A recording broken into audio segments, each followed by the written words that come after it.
Last week, there was this massive 5-hour debate between Ubi Petrus, representing the Eastern Orthodox, and Alex from Voice of Reason, representing the Catholic Church. And the topic of their debate was whether or not the Eastern Orthodox Church constituted the one holy Catholic and Apostolic Church. And Alex brought up a pretty devastating, or seemingly devastating, point against Ubi Petrus. And Alex said, if the Eastern Orthodox Church is indeed the one holy Catholic Apostolic Church, then how come there is a Eucharistic schism within the Eastern Orthodox communion? And what that means is, Alex is saying, how come there are some people within the Eastern Orthodox Church who are not allowed to have communion at some of the other Eastern Orthodox churches? And he was referring specifically to the 2018 schism between Constantinople and Moscow. Because for reasons I'm not allowed to talk about on this channel, you could look it up, there was a schism between Moscow and Constantinople over some issues of jurisdiction. And as a result of this, the congregants that are within the See of Moscow are forbidden from taking Holy Communion, Holy Eucharist, at any of the parishes that are within the See of Constantinople. And I wish I could come on here as an Oriental Orthodox deacon myself and say, we don't have that problem. This isn't an issue that exists within the Oriental Orthodox communion. But if I said that, I would be lying. Because in 1912, we have a very similar schism occur between the Jacobite Syrian Church in India and the Malankara Church in India. And very similarly to the schism between Moscow and Constantinople, this schism was also a schism regarding jurisdiction. There is a contentious debate about whether or not the Malankara Church should be under the see of the Syrian Patriarch, or if they should be autonomous. And so because of this, they're also in a situation where there is a break in the partaking of the Eucharist, where congregants of both of these churches are forbidden from taking Eucharist at the other church. And so I need to make a very clear distinction here. And in making this distinction, in defending the Oriental Orthodox communion and the Eucharistic break that exists within it, I will be, by extension, defending the Eastern Orthodox Church and this Eucharistic break that they also have going on between Moscow and Constantinople. And so to begin, it's of paramount importance that we consider that this break in Eucharist, this Eucharistic break, this schism, is not a schism in which any of the parties involved consider the sacraments of the other parties involved in these Orthodox churches as invalid. And so while Moscow does not allow their congregants to take communion at any of the parishes within the See of Constantinople, that does not mean that Moscow considers any of the sacraments, including the Eucharist, of the churches of Constantinople as invalid. This is a very important nuanced point that needs to be said. Same thing within the Malankara Church and the Jacobite Church in India. Just because they do not take communion at each other's churches doesn't mean they consider each other heterodox or heretics or to be unorthodox. And this schism exists as a disciplinary action within any given parish. Let's say you go to a Coptic Orthodox church. There may be instances where the priest of that church will make it forbidden for any specific individual to not take communion for a time. Let's say it's me, for example. Let's say I did something bad and the wisdom and judgment of the priest of that parish makes it forbidden for me. He forbids me personally from partaking of Eucharist for a time. That doesn't mean that he thinks I'm now a heretic. That doesn't mean that I'm excommunicated. That doesn't mean that I'm a heterodox. All that now means is that there is a disciplinary action enacted upon me at the discretion of the wisdom of the priest of that parish. And so, okay, someone might say to me, all right, so these disciplinary actions exist within both of the branches or communions of Orthodoxy. But if that's the case, someone might say, doesn't that make the Orthodox churches look less united than the Catholic Church? Because within the Catholic Church, you don't have these Eucharistic breaks. Any Catholic church within the see of any of the sees within Catholicism is allowed to take communion and partake of Eucharist at any of the other ones. So they're more united, right? Well, that's not actually the case. And the Catholic Church is not as united as it looks.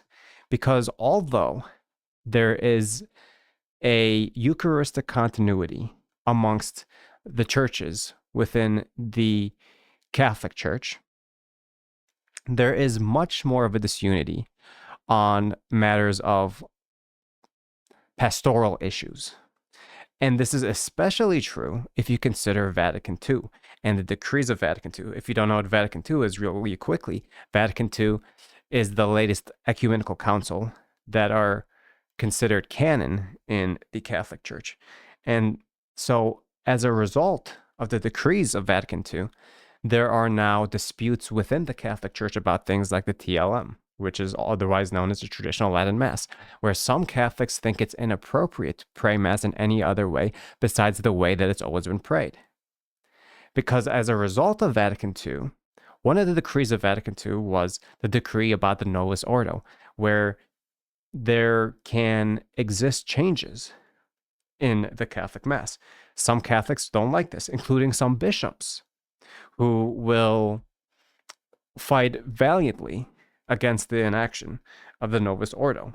And then you have other topics like interfaith prayer, where recently in the Catholic Church, it's become more acceptable to have interfaith prayer where a Catholic or a group of Catholics may be allowed to and maybe even encouraged to pray with some Jews or pray with some Muslims.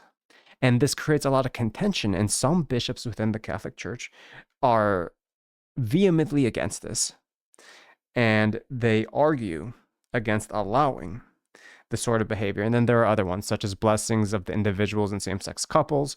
Some bishops say that's okay. Some bishops say it's totally unacceptable. So there is this pastoral disunity that exists within the Catholic Church. But since in the Catholic Church, there is a overarching authority of the magisterium that is absent within the Orthodox communions, this disunity may not seem as apparent at first glance. It's kind of like the 50 states in the United States of America.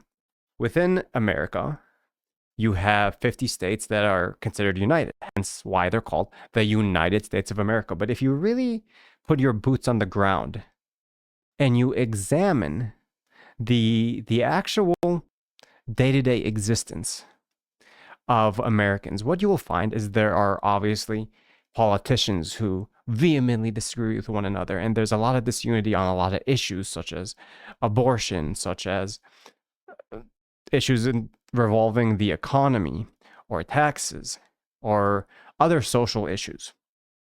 And this contention exists between politicians that are within the government, and it also exists in between states. Some states, for example, might want to legalize recreational drugs, while other states may not. And so because there is that overarching authority of the federal government, this creates a top-down unification of the 50 states, But when you really go down and you look at it, you find some massive discontinuity amongst the 50 states themselves. And this jurisdictional tension that you see now in the Oriental Orthodox Church, in small degree in India, and you see on a bigger scale with Moscow and Constantinople, this isn't new. This sort of jurisdictional tension has existed really since the beginning of the early church. You have, for example, the situation with Peter and Paul and the Judaizers, where as Christianity was starting to spread across regions, you had the Jewish Christians, who were originally Jews, hold very tightly to Mosaic law, including things like which foods are clean and unclean, which are kosher and not kosher, whether or not circumcision is something that every Christian should be compelled or forced to do. And this was an issue in the early church, and it created issues and tensions between, different religious authorities. And this tension, however, and it's important to note, did not break the overarching unity in the early church, because no one of these contentions necessarily implied heterodoxy, necessarily implied that there was heresy. Now, there were heresies in the early church, the Arian heresy. You had the Donatists, you had the Nestorian heresy, and on and on and on. And anytime there was a heresy, that is when the church would not consider the Eucharist or any other of the sacraments of the heretics as valid. You see what I'm saying here? This has always existed. This isn't something new that Alex from Voice of Reason brought up against Ubi Petrus. And then if you go past the super early church in the first century, and you look at the first few centuries, you had similar issues of jurisdiction, where the Bishop of Rome, for example, being the bishop in the capital of the Roman Empire, may extend his authority past the sea, because back in the early church, no particular patriarch had authority over any of the other patriarchs. The patriarch of the See of Alexandria did not have authority over the patriarch at Antioch, who didn't have authority over the patriarch at Rome, who didn't have authority over the patriarch at Constantinople, who didn't have authority over the patriarch of Jerusalem, and so on.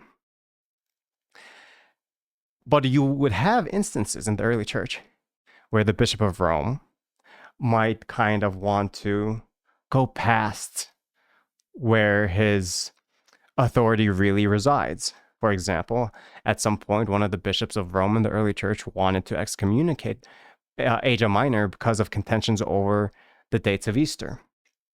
And you had also the example of Constantinople, when Constantinople was on the come up, and they started calling it things like the Second Rome, that there were contentions between the bishop of the first Rome, being Rome itself, and the bishop of the second Rome, being the bishops of Constantinople, because there was sort of that confluence of authority that existed within the government in the empire and the authority of the church. Some of these bishops felt like, well, because I'm the bishop of the capital of the empire, that means I have more jurisdiction than some of the other bishops.